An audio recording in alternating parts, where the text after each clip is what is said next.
Assalamualaikum warahmatullahi wabarakatuh. Selamat pagi anak-anakku. Gimana kabarnya? Sehat selalu kan? Hari ini kita melanjutkan materi yang kemarin.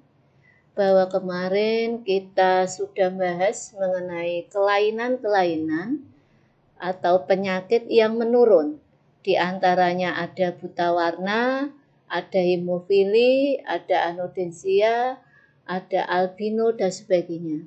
Hari ini kita melanjutkan yaitu yang PTC atau peniltiokarbamida. PTC ini yaitu di mana penderita lidahnya tidak bisa berasa atau buta kecap. Artinya makan apapun lidahnya tidak bisa merasakan itu pahit, manis, dan yang lainnya. Jadi semuanya tidak ada rasanya. Nah, ini dikatakan penderita buta kecap atau PTC. Kemudian untuk selanjutnya yaitu kataraks. Kalian tentunya sering mendengar istilah katarak.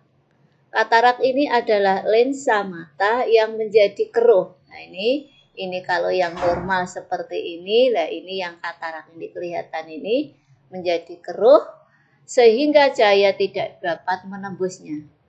Variasi ini sesuai tingkatannya dari sedikit sampai keburaman total. Jadi ini kalau sudah seluruhnya akhirnya buta ya total. Nah, ini akibat dari katarak. Makanya ini tindakannya adalah dengan operasi. Selanjutnya yaitu brachidaktili, yaitu kelainan di mana ruas-ruas jari yang pendek pada manusia. Nah, ini kalian bisa melihat untuk orang normal itu jarinya ya dari tangan yang 5 jari ini jumlahnya ada 14 ruas. Di mana yang ini itu jempol ya, atau ibu jari ini ada 2 ruas. Ini 3. Jadi kalian bisa hitung jari-jari kalian. Tapi orang-orang yang tidak normal ya seperti ini, jari telunjuknya ini hanya 2 ruas. Ya, sehingga kelihatan pendek. Nah, ini dikatakan penderita brachidaktili. Nah, ini berarti termasuk penyakit yang menurun. Ya, dari induk ke keturunannya. Berikutnya yaitu polidaktili. Kalau brachidaktili tadi adalah ini yang pendek jari-jarinya, kalau polidaktili yaitu jari-jarinya yang lebih dari 5. Ya, baik tangan maupun kaki. Ya ini. Ini normalnya jari-jari kan ada 5. Lah ini 6. 1 2 3 4 5 6. Nah, ini. Kemudian ini yang kaki juga. Ya, ini ada berapa ini? 1 2 3 4 5 6 7 ya. Ada 7 malahan. Ya, satu kaki punya 7 jari. Nah, ini juga ada yang satu tangan mempunyai jari sebanyak 1 2 3 4 5 6 7 8. Nah, poli itu banyak, daktili itu adalah jari ya. Jadi jari-jarinya di atas normal ya, lebih.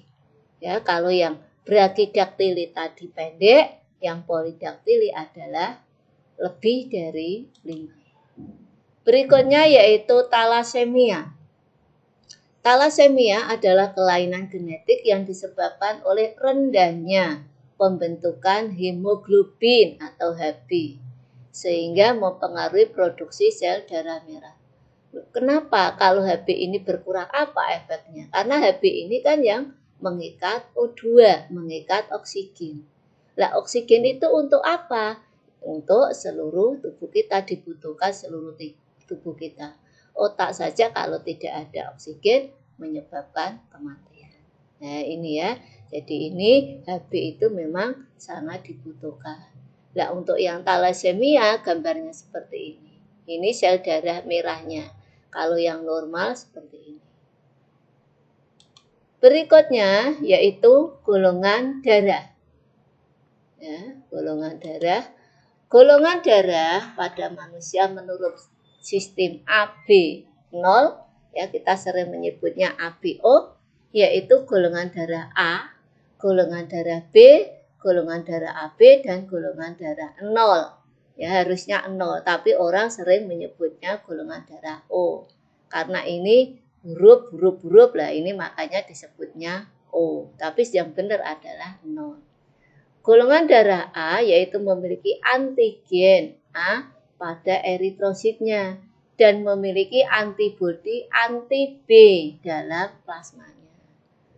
Golongan darah B memiliki antigennya B pada eritrositnya dan memiliki antibodi anti A dalam plasmanya. Sedangkan golongan darah AB memiliki antigen A dan B pada eritrositnya, namun tidak memiliki antibodi dalam plasmanya. Sedangkan golongan darah 0 tidak memiliki antigen dalam eritrosit, namun memiliki antibodi anti A dan anti B dalam plasmanya. Golongan darah ya itu mempunyai rumus ya. Ini sebelum ini ke rumusnya kita ke ini dulu, yaitu tadi penjelasan tadi bahwa A memiliki aglutinogen A, aglutininnya adalah beta atau anti B. Ya, kalau B aglutinogennya B, aglutininnya alfa atau anti A. Ya ini. Ya itu adalah rumusan ya, ringkasan dari yang ini tadi.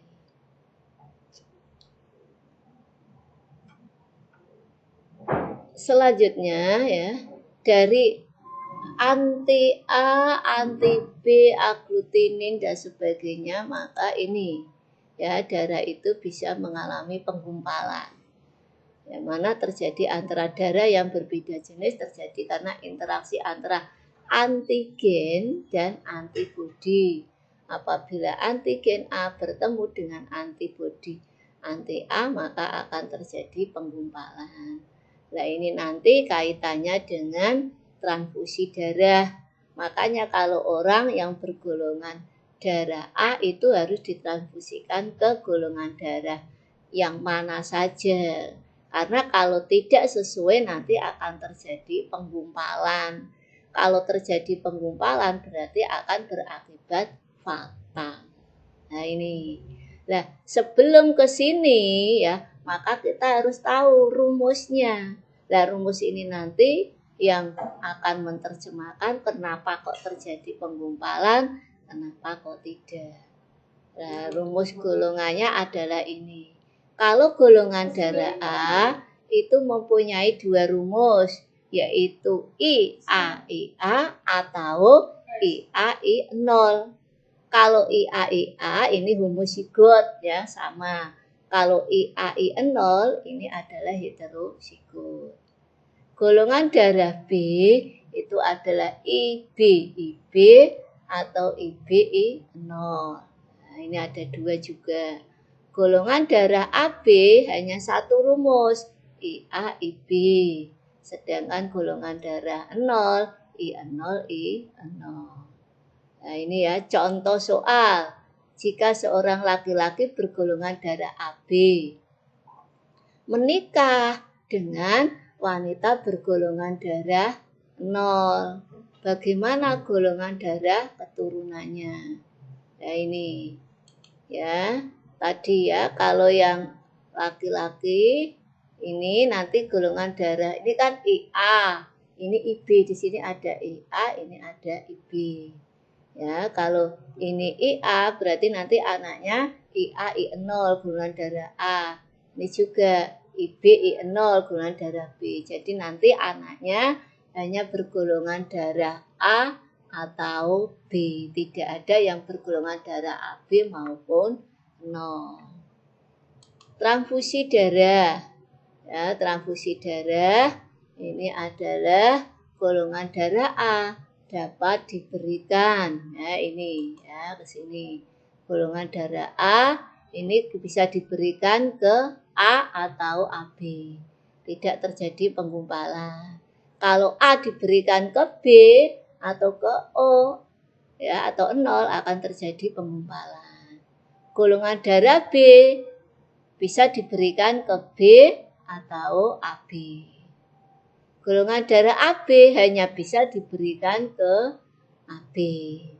Golongan darah 0 atau O bisa diberikan ke semua golongan darah. Makanya golongan darah AB ini dikatakan resipien universal, bisa menerima semua golongan darah. Tapi kalau golongan darah 0 ya, itu dikatakan donor universal karena bisa memberikan semua golongan darah. Dia hanya bisa menerima 0 tapi bisa memberikan semuanya. Jadi yang sini itu artinya memberikan, yang bagian ini itu yang menerima. Nah, ringkasannya adalah ini. Nah, itu tadi mengenai golongan darah. Ada pertanyaan? Kalau ada pertanyaan, silahkan. Minggu depan kita tinggal membahas soal-soal dan langsung ulangan. Terima kasih. Wassalamualaikum warahmatullahi wabarakatuh.